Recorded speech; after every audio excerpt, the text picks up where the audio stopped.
today I'm going to show you my newest portable air conditioner, or air cooler as some people call it, which is actually the better term. Everything that I've got here, all the parts that I used to build it with, I'm going to have links in the description below so that you can go get those parts if you need to. So on this one of the things that makes this cooler so much better than a lot of the others is a lot of the coolers you see out there, they have the fan motor, no matter what kind of motor it is, but normally they'll blow in to the cooler where you have like a bed of ice or blocks of ice or whatever, and they blow across the top of that ice and then they come back out. And so they use that air, as the air goes across the top of the ice, it kind of cools down a little bit and comes out at a much cooler temperature. One of the problems that you have with that is when the air goes onto the top of the ice, it kind of actually creates an air pocket that just keeps circulating. So a lot of the air that's coming back out is not actually even hitting the ice. It's just kind of mixing with the other air and cooling down a little bit. So a really good thing is if you can get under the ice. And in the second cooler that I made, I actually had a way to get under the ice, but it stayed in a tube, and it had some different challenges. But this one I believe is much better, and I'll show you in a little bit. We'll do a test with it running after I've had some ice in it. But let me show you how this one works. Oh, before I do that, one other thing is, another thing that makes this one work so well is the motor. This is a marine blower, air blower, and it blows out a lot of air. It's 270 CFMs. And so first off, you have a lot of airflow with this because of this blower, and I'll have a link for this as well. So when you look in here, if you notice, you see I've got this grate that's going, it's about halfway in the depth of the cooler, and then the blower, when the air comes in, it follows this, and all the air blows underneath. So when you pour your ice is all going to rest up here, and as it melts, the water at the bottom will be ice cold. But in order for the air to come out the vent at the top, it's going to have to force its way through the entire layer of ice. And it's going to make the air extremely cold. So you don't have a problem with an air pocket on top of the ice, because the air actually has to filter through the ice to be able to escape out the top.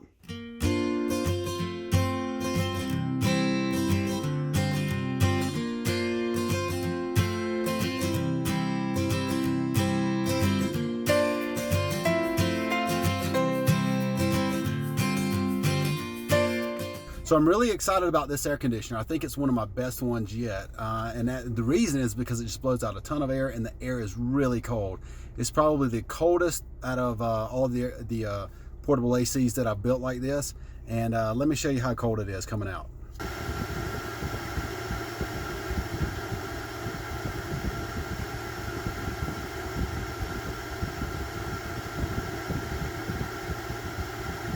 All right, guys, so I may have a hard time topping myself on this one. This one really puts out some cold air. As you can see, the temperature dropped to freezing a couple of times up at the top of the pipe, and you can feel it from a good distance away. I mean, I put my hand all the way at the front windshield, and I can feel the air from back there, which is really good for anyone who's built these coolers. Sometimes you have to be kind of close to feel the cold air, but I can feel really cold air all the way at the front of the car. And so this one's definitely does better than any of the others so far as being able to simply produce a good bit of cold air. So here's a photo of the items that you're going to need in order to be able to build this. Obviously you need the cooler, you're going to need the blower, you're going to need this duct work, and you're going to need this HVAC tape that goes around it. And then of course you're going to need your wiring and the metal grate that goes inside. And again, there's links in the descriptions to where you can get some of this stuff. Now, when you put your metal grate in, I decided to put it in before I put in the ductwork, simply because it's going to be almost impossible to get it in after the fact. It might be a little tough when you go to caulk the ductwork from the inside because you're hitting the grate, but you can do it. You just have to work around it a little bit.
When you're hooking up your wiring, just keep in mind that if you use the same cord that I've got here, the one that I recommend, coming from the blower you have a black wire and a brown wire.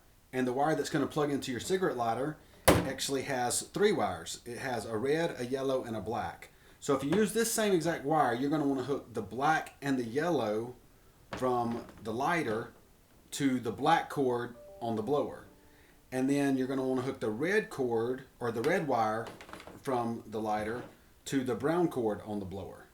So that's it, guys. Thanks for watching. Good luck making your cooler. And if you have any questions at all, feel free to ask in the comments below.